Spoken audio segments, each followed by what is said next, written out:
gì nhìn tôi dữ vậy? Thấy đẹp gái, nhìn được hôn. Bao nhiêu tuổi rồi?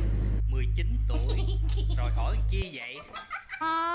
19 rồi. Nhưng mà nhìn mặt cũng non vậy xanh lắm. Trời, cái mặt vậy mà non xanh hả? Tôi lái máy bay được luôn rồi đó nha. Không tin đúng không? Thử đi là biết liền hà. Nha.